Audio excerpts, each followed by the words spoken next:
Oke, kita mulai ya. Kali ini ada satu saham yang lagi jadi omongan semua orang.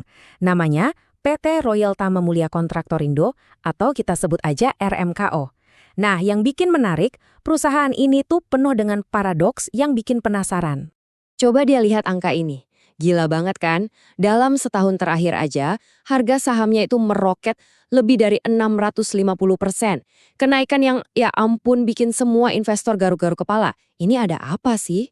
Dan ternyata euforia ini bukan cuma gosip loh. Kalau kita intip dari sisi teknikal, hampir semua indikator itu teriak sangat beli. Pasar tuh kelihatannya yakin banget sama masa depan perusahaan ini. Nah, ini dia pertanyaan besarnya. Apa sih sebetulnya yang bikin harga saham RMKO ini naik gila-gilaan? Yuk kita bedah bareng-bareng di sini.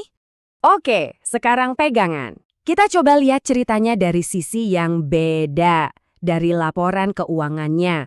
Dan percaya deh, gambaran yang kita dapat bakal jauh banget dari euforia tadi. Nah, disinilah letak keanehannya. Logikanya kan, harga saham itu ngikutin kondisi keuangan perusahaan ya.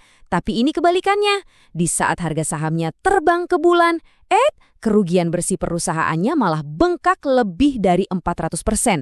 Bayangin, dari rugi 10,2 miliar jadi 51,3 miliar rupiah cuma dalam 9 bulan. Dan tekanan finansial ini kelihatan di mana-mana. Coba lihat deh margin profitabilitasnya di kuartal ketiga 2025. Semuanya minus. Artinya apa? Gampangnya, secara operasional, perusahaan ini lagi bakar duit, bukan malah bikin untung. Jadi, gimana ceritanya ini? Harga saham di stratosfer, tapi fundamentalnya anjlok. Kok bisa? Nah, jawabannya itu ternyata ada di perubahan strategi besar-besaran yang lagi mereka lakukan. Oke, jadi gimana kita bisa nyambungin dua hal yang kontras tadi? Jawabannya ada di sini. Kunci buat mecahin teka-teki RMKO ini tuh ada di transformasi total model bisnis mereka. Mereka ini udah bukan perusahaan yang sama kayak setahun lalu. Intinya gini, mereka lagi ganti baju. Dari yang tadinya cuma jadi kontraktor jasa tambang biasa, sekarang mereka bangun aset logistik mereka sendiri. Mereka jor-joran investasi di infrastruktur kayak jalan angkut khusus dan sistem pemuatan kereta api. Jadi perjalanannya jelas banget ya, mereka mulai dari langkah pertama yaitu jasa tambang konvensional. Terus pindah ke langkah kedua, investasi gede-gedean di aset jangka panjang. Tujuannya apa? Ya buat sampai ke langkah ketiga. Jadi penyedia logistik terintegrasi yang punya pendapatan rutin dan lebih bisa diandalkan. Dan ini bukan cuma wacana loh, lihat aja datanya. Ini bukti nyata transformasinya lagi berjalan. Volume jasa tambang yang lama itu sengaja diturunin, sementara volume dari logistik kereta apinya justru meroket. Ini nunjukin kalau mereka benar-benar berani ngorbanin pendapatan jangka pendek buat ngejar mimpi jangka panjang di bisnis logistik. Terus, kenapa pasar kok bisa seoptimis itu? Ya karena para investor itu nggak cuma ngeliatin angka kerugian sekarang. Mereka tuh neropong ke masa depan, ke target super ambisius yang dipasang perusahaan buat tahun 2026. Nih, lihat target pendapatannya untuk 2026, 600 miliar rupiah. Ini lonjakan yang luar biasa gede kalau kita bandingin sama pendapatan 219 miliar selama 9 bulan di 2025. Dan yang lebih bikin kaget lagi, target laba bersihnya 100 miliar rupiah. Gila kan? Dari rugi puluhan miliar, mau langsung untung 100 miliar. Nah, inilah pertaruhan besar yang dilihat para investor. Dan optimisme ini bukan omong kosong karena ditegaskan langsung sama direktur utamanya, Vincent Saputra.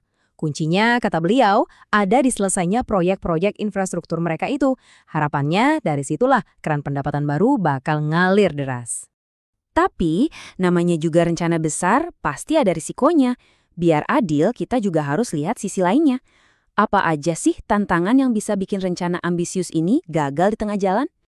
Untuk bisa mencapai target segitu gedenya, RMKO ini harus ngelewatin setidaknya 4 rintangan utama. Pertama, valuasi sahamnya itu udah kemahalan banget. Kedua, secara teknikal, udah ada sinyal jenuh beli. Ketiga, rencana mereka ini nggak boleh ada salah sedikit pun, eksekusinya harus sempurna. Dan yang terakhir, dan ini yang paling susah dikontrol, ada ancaman kebijakan dari pemerintah. Kalau kita bedah lagi sisi teknikalnya, kita nemuin lampu kuning nih.